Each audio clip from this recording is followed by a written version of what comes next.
Max Piccinini. Je suis pas parfait, peut-être, mais je peux apprendre.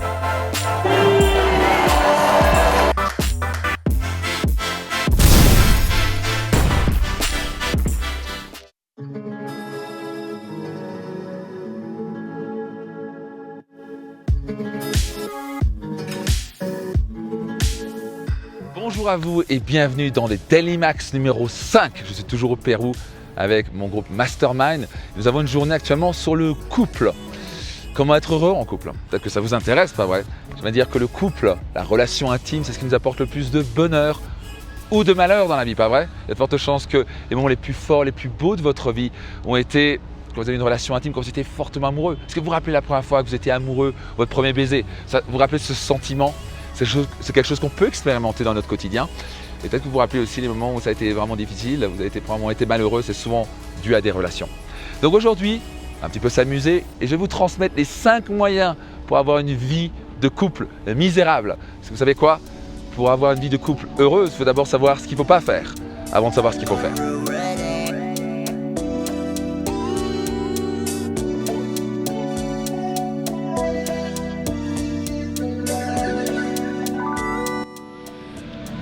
Ok, on vient de finir ce qu'on appelle un rebirth avec le Mastermind. On a fini le séminaire avec ça avant le dernier dîner final. Et un rebirth, c'est un petit peu se retrouver dans le ventre de la maman et lâcher prise, totalement lâcher prise, se laisser aller. Ce qui est très difficile au monde occidental où on a souvent envie de contrôler les choses. Donc c'est tellement important parfois de lâcher prise, lâcher son mental.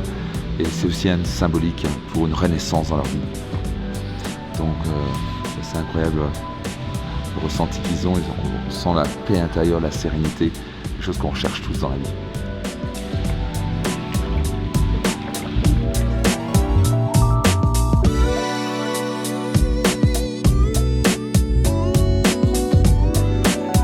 Donc le premier moyen pour avoir une vie de couple misérable, c'est de vous focaliser sur vos besoins. En fait, il faut n'avoir rien à cirer de ce que l'autre ressent et surtout pas se focaliser sur les besoins de l'autre. Dans votre couple. Surtout focalisez-vous sur vous, vous voyez, sur ce que vous n'avez pas reçu, sur les compliments que vous n'avez pas reçus, sur tous vos besoins. Peut-être que vous ne sentez peut-être pas important, vous n'avez peut-être pas reçu l'attention qu'il vous faut. Plus vous allez vous focaliser là-dessus, le plus vous allez avoir une vie de couple misérable, c'est pas merveilleux? Donc soyez certain, numéro 1, si vous voulez vraiment avoir une vie de couple horrible, focalisez-vous sur vos besoins uniquement et pas sur ceux de votre partenaire. Deuxième manière d'avoir une vie de couple misérable. Cherchez à toujours avoir raison. En vrai, surtout écraser l'autre et montrer-lui qu'il a tort. En fait, quand vous êtes en couple, c'est vraiment le meilleur moyen pour que la personne se sente horriblement mal et qu'il ait envie de vous balancer des assiettes à la gueule. Donc, si vous voulez vraiment vous sentir mal, vous voulez vraiment et foutre en l'air votre couple, soyez certain de toujours avoir raison. Comme on dit dans la vie, comme je dis souvent, vous pouvez avoir soit raison, soit être heureux, mais vous ne pouvez pas avoir les deux. Donc voici le troisième moyen d'avoir une vie de couple misérable.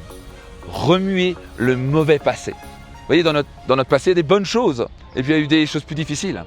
Donc le meilleur moyen, c'est d'arriver avec des choses comme « Tu te rappelles ce que tu as fait et ce que tu as dit à tante Brigitte lors de notre anniversaire ?» Et souvent j'entends ça, et puis d'un coup le mari s'exclame et dit « Mais chérie, c'était il y a 7 ans !»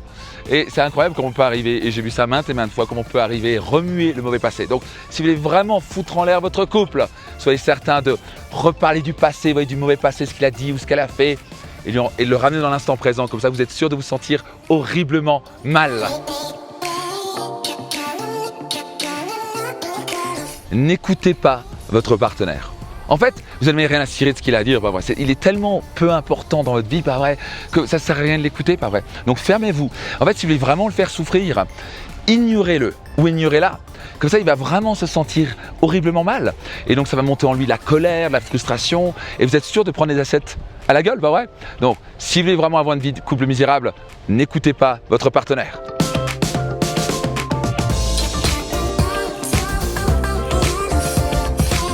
Donc voici le 5e moyen pour avoir une vie de couple misérable. Critiquez-le ou la, et si possible en public. Comme ça vous êtes certain de lui planter un couteau dans le cœur et lui vraiment faire mal. Soyez sûr de le rabaisser, surtout en public. Comme ça vous allez vous sentir tellement important, vous avez gagné la guerre, vous vous sentez dominé, la personne va se sentir horrible et vous êtes sûr que quand elle va rentrer à la maison, elle ne voudra pas faire l'amour avec vous. Et comme ça, vous allez vous sentir horrible et vous allez vous mettre encore plus en colère.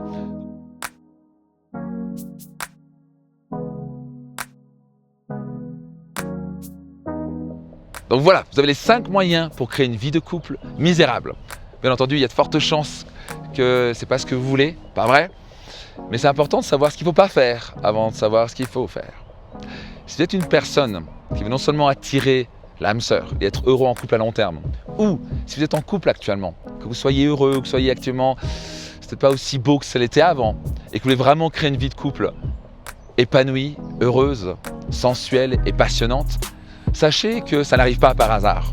Réellement, il y a des principes dans toute chose, comme apprendre à marcher, comme apprendre à faire du vélo, comme apprendre à faire du tennis, comme apprendre à gagner de l'argent, comme apprendre à développer un business à succès. Et les principes pour être heureux en couple. Et si c'est vraiment ce que vous voulez, vous sentez que vous êtes à un moment dans votre vie, vous dites c'est quoi, c'est le moment pour moi, j'ai vraiment envie d'apprendre les clés. Et j'ai envie d'apprendre comment être heureux en couple, comment combler mon partenaire et comment faire en sorte qu'on soit épanoui et qu'on retrouve la passion et la sensualité qu'on avait auparavant. Je vous invite fortement à me rejoindre à un séminaire qui est vraiment le plus désiré, le plus apprécié de nos clients au sein de Réussite Max, ça s'appelle Life Max. On y travaille les émotions, on y travaille aussi vos objectifs et vos rêves, on travaille sur sa vitalité, mais surtout on y travaille comment être heureux en couple. Et je vais prendre des personnes en public et je vais coacher en live des couples. Et vous allez vous rendre compte que ça n'arrive pas par hasard. Je vous garantis une chose, j'ai accompagné maintenant des milliers de personnes et des milliers de couples à retrouver la passion, le bonheur et l'épanouissement. C'est pas facile, c'est vraiment la chose la plus difficile à accomplir. Mais vous avez les bonnes clés, vous y arriverez. Donc si ça vous intéresse, je vous invite fortement à envoyer un email à l'un de nos conseillers sur serviceconseil@reussitemax.com. Je répète, serviceconseil@reussitemax.com. Sachez qu'il reste quelques places, c'est son prix d'assaut et ce séminaire est toujours complet. Donc j'espère en tout cas que ces 5 clés vous ont aidé et surtout à comprendre ce qu'il ne fallait pas faire. Donc j'espère que cette vidéo vous a aidé. Si c'est le cas, appuyez sur le bouton j'aime, partagez autour de vous et au grand plaisir de lire un commentaire. Je me réjouis de vous retrouver dans un prochain Daily Max.